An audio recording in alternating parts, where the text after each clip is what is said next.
Straight ahead on CCX News, a crystal man with a vision. The youth is very important, and the youth is our future. The ambitious plans to help area youth, plus running for a reason. This torch actually started in Silver Bay, Canada, and has traveled the entire state of Minnesota to here. The cause that is close to many officers' hearts. And later, an outdoor adventure in Plymouth where balance is everything. CCX News starts right now. Hello, everyone, and thanks for joining us. A new high-tech youth center is aiming to open in Crystal. It is located at a strip mall on Bass Lake Road, and besides activities, the facility will give kids and teens skills they can use in the future. Here's Sonia Goins. Volunteers are busy putting the finishing touches on Vision, the Future Youth Multimedia Center. 40 years in the making. It's the brainchild of a businessman who goes by the name Vision. It is not a hangout spot. Everyone who comes here will be learning something. The 6,000 square foot space will feature many different amenities and activities, including a recording studio and vocal booth. No profanity, no diss songs, and no what we define as the clean version, so we don't record any of that stuff. Along with a photo and video room, salon, and dressing room. If you look good, you normally feel good, so we want them to know that. There's also a place for youth to get healthy foods. A lot of times we're dealing with obesity and eating fast food, and it's ruining our health. The young people will also be able to make some cash. They'll be selling t-shirts, hats, arts, any item that they make here, we'll be able to sell those material. However, it could take a little while longer to complete the center because funding has run out. Work is continuing, although the project has hit a snag. About $100,000 is needed for a sprinkler system, not just for this business, but for the whole strip mall. Having that sprinkler system is a hindrance, but we'll move forward regardless. So I'm going to pray on it. Vision and volunteers say the project is too important to not see it through. We're losing so many of them to the streets, so if we can give them something positive to do, something they're passionate about, to change their sense of direction. So they push on, doing what they can to get closer to making the youth center a reality. The youth is very important, and the youth is our future. Without us showing them the proper guidance and how things are supposed to be and working in harmony, then there'll be no tomorrow. Vision has spent more than $300,000 of his own money on the youth center. However, they are in need of more funds, at least $30,000 for floors and another $50,000 for security cameras for the facility. We've got their Kickstarter link on our webpage, ccxmedia.org. A heads up for drivers this weekend. Another section of Highway 169 will be closed for construction. Northbound Highway 169 will be closed between Highway 7 in Hopkins and Highway 55 in Golden Valley. The closure starts tonight at 7 and lasts until 5 a.m. Monday. It will allow crews time to pave that stretch of highway.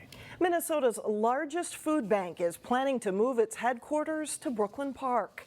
Second Harvest Heartland purchased this vacant building along the 7100 block of Winnetka Avenue North in Brooklyn Park. Second Harvest provides fresh produce and food to area food shelves and meal programs. It currently has a service center in Golden Valley and is headquartered in Maplewood. The head of the nonprofit says a West Metro headquarters in Brooklyn Park is a more efficient location to deliver food to its community partners. We're also really excited that we're going to be in the neighborhood of SEAT, which is a fantastic local hunger relief organization, and we work closely with them in our product, and so we're going to be delighted to be working with them in greater concentration there in Brooklyn Park. Second Harvest Heartland is requesting $18 million from the state in the 2018 bonding session. Moving its headquarters to Brooklyn Park wouldn't happen until the fall of 2018. The Golden Valley location would close, but the food bank is committed to keeping a facility running in the East Metro as well.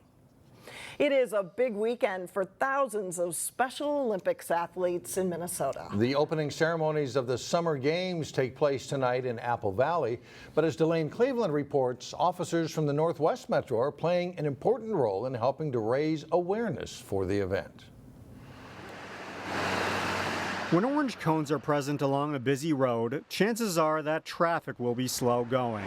But this procession had nothing to do with road construction. Instead, local police provided escorts to a group of joggers for one special reason. It's something we can give back. Kind of a little bit of a birthday present to myself. Brooklyn Park Police Sergeant Steve Palmquist was part of the police contingent from the Northwest Metro, taking part in an annual law enforcement torch run for Special Olympics. We ran basically from 610, Highway 610 down West Broadway to here. His run ended at a Super America on West Broadway. That's where Brooklyn Park Police handed off the torch to officers from Crystal. This torch actually started in Silver Bay, Canada, and has traveled the entire state of Minnesota to here, and will end up in Apple Valley eventually. It's a yearly tradition for the officers as a way to honor the athletes taking part in the games. It's something you're giving back. It's 100% for somebody else. But for Crystal Sergeant Adam Harrer, the run is special because he has close family friends who have a daughter with Down syndrome. She participated in all kinds of Special Olympic sports, and they greatly increased the value of her life and time. She was just excited every time she went out on the court or on the field. And so it means a lot to me. So after doing very little training, it might be a struggle. Harrer and his colleagues took the torch down West Broadway, running alongside traffic and past busy intersections and shopping centers. When a pesky train tried to stop them in their tracks, they still kept moving. A little morning cardio for a cause designed to raise money and awareness for Special Olympics athletes. And it really feels great when you're done. In Crystal, Delane Cleveland, CCX News.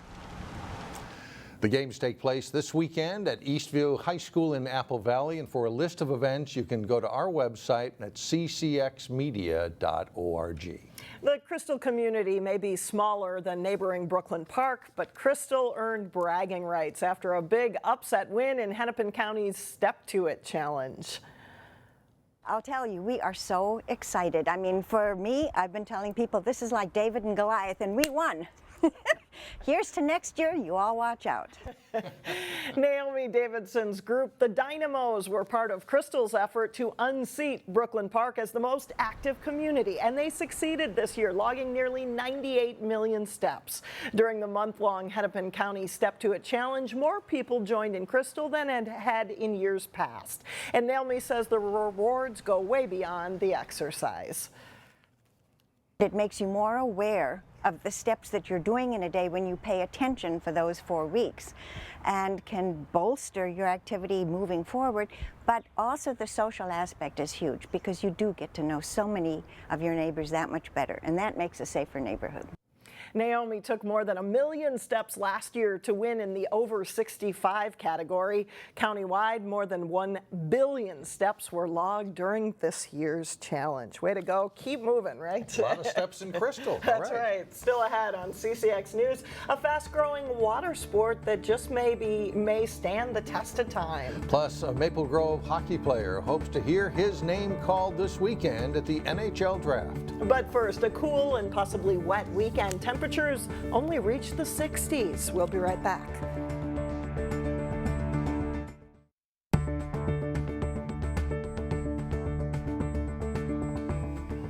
Well, have you ever wondered about all those people you see standing on boards paddling around the lakes? In today's Weekend Showcase, Neil Persley takes us out to Fish Lake to explore one of the fastest growing water sports.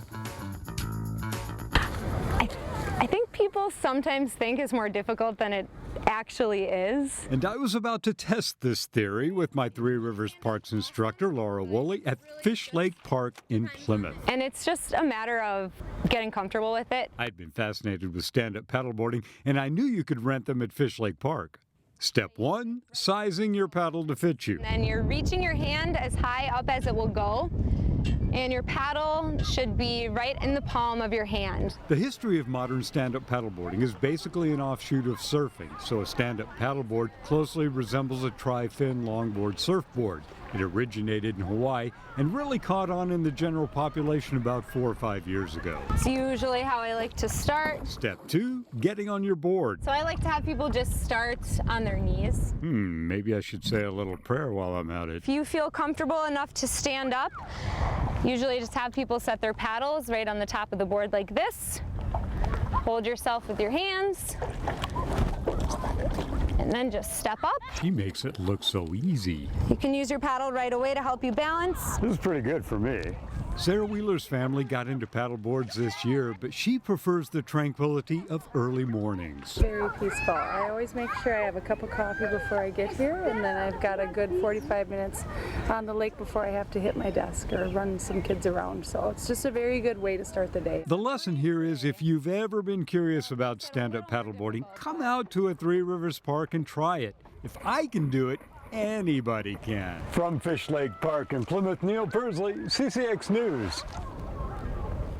For more information on paddleboard classes or rentals, you can go to threeriversparks.org. Still ahead, from dancing to live music, we'll run through a busy weekend of events coming up. But first, a youth track and field program in Osseo District 279 brings a lot of kids out to run, jump, and throw. Jay Wilcox has the details coming up next.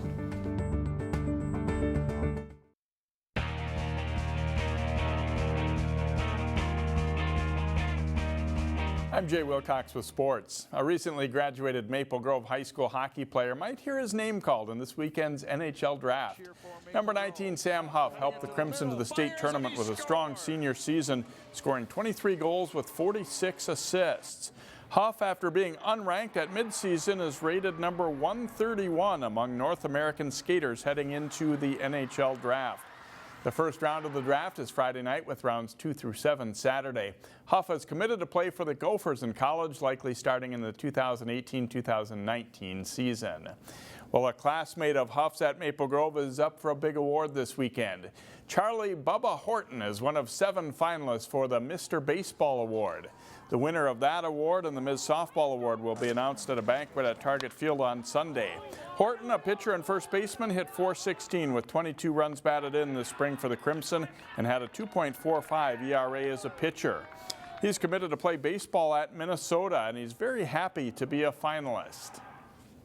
To be honest, it's probably my most proud achievement as a baseball player so far, to be recognized for some award of that caliber, and especially with the other 6 players that have been nominated and how good I know that they are. It's really a blessing to be recognized with those people. 2 other District 279 athletes were finalists for the top awards in their spring sports. Osceo's Margot Coombs was a finalist for Ms. Lacrosse, while Maple Grove's Jack Dugan was a Mr. Lacrosse finalist. In American Legion baseball, it turned into a nice evening Thursday after raining for much of the day. That allowed Osseo to get their game in against Lino Lakes. In the bottom of the first, Jake Contreras gets Osseo going as he rips it down the line to score Tim Lavin. Osseo gets 3 in the frame for a quick lead in this one. Lino Lakes, made up of Centennial High School players, gets 2 of those back in the third. Casey Lesser's fly ball is deep enough to score Dylan Grant to make it 3-2. It's 4-2 Osseo in the 6th, and they break it open. Eric Lyons' bloop hit scores Nick Lyons here. And Contreras comes through with another solid base hit. This one brings Ethan Olson in for a 7-2 lead. Osseo gets one more on an RBI single by John Bezdacek, and this one brings home Eric Lyons. And Bezdacek closes strong on the mound, retiring Lino Lakes in order in the 5th, 6th, and 7th innings. He gets the complete game win, giving up 3 hits and 2 runs in an 8-2 win for Osseo. While sports like baseball and hockey have large youth programs, track and field doesn't have nearly as many opportunities for younger kids. Coaches in the Osseo School District are hoping to change that. The first year of the District 279 youth track and field program wrapped up with a meet at Osseo High School's track. About 160 kids ages 5 through 14 participated in a program run by Osseo, Maple Grove, and Park Center, along with District 279 Community Ed. It's a chance to get kids active with a secondary goal to build interest in track and field. over the last couple of years, we've gone ahead and we've gotten feedback from parents just saying there's not too much of an opportunity for kids to get into running. And so last fall we started the District 279 running series, which was a 1-mile race with Park Center, Osseo, Maple Grove hosting their cross-country teams hosting a 1-mile race. And then they're asking, what about track? And so us 3 high schools got together and we said, hey, let's see if we can pull something off for this spring. And we said, well, we're going to need a lot of volunteers to make this happen. And then the big thing was also teaming up with community ed. The district community ed has been huge with this coming together. 2 state track and field champions from District 279 were honored as well. Maple Grove 3,200 meter champ Alex Smiley and Osseo high jump champion Nylam Jock. And the hope is to have the 279 youth track program again this time next year. And one last state high school league event wraps up the school year in sports Saturday. The Clay Target Shooting Championships are set for Minneapolis Gun Club in Prior Lake. Wayzata is one of the schools in the team competition. This is footage of the Trojans from last June. Team competition begins at 9 a.m. and individuals at 2 p.m. Minnesota was the first high school activities association to sponsor Clay Target competition. 11,000 participants from 343 schools participated this season. Mike and Alex, back to you. All right, Jay, thanks a lot. Up next, a musical group's connection to Earle Brown Days. A family history lesson when we come back.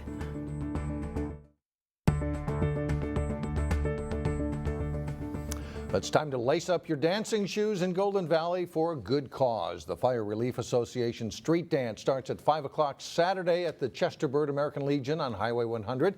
Admission is free, but proceeds from the food they sell goes to support the Fire Relief Association. There's live music from 8 to midnight and fireworks at dusk. In Brooklyn Center, there was no rain on the Earle Brown Days parade. The skies cleared just in time, and a big crowd lined the parade route on Thursday night. Good timing. More than 70 people sent in pictures of themselves as part of our Put Me on TV campaign, and a lot of the pictures were used during the parade coverage.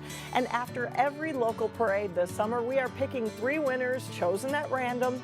Here are those winning photos from Brooklyn Center's parade. We will contact the winners by email, and they will get prize packages worth more than $50. And the celebration is just beginning with a big day, of course, planned on Saturday in Brooklyn Center. The amphitheater stage in Centennial Park will feature nonstop music. One group, the Rowe Family Singers, call themselves an old-time hillbilly band. They have a special connection to the history of Brooklyn Center, too. Lead vocalist Kim Rowe recently discovered she has relatives who actually worked at the Earle Brown farm. It's really cool. Brooklyn Center Earle Brown Days wants to celebrate the community, so having a performer that has history with the community is really exciting for us. They play a large variety of folk music. They do clogging. You'll see a saw up there, a banjo, and even a washboard sometimes. The Brooklyn Center Community Band is also playing. The activities all start at 3 o'clock Saturday afternoon in Centennial Park. Again, fireworks there start at 10 o'clock on Saturday night. That'll do it. That's it for now. Thanks so much for joining us, everyone. We will see you back here again Monday starting at 4 o'clock. Have a great weekend.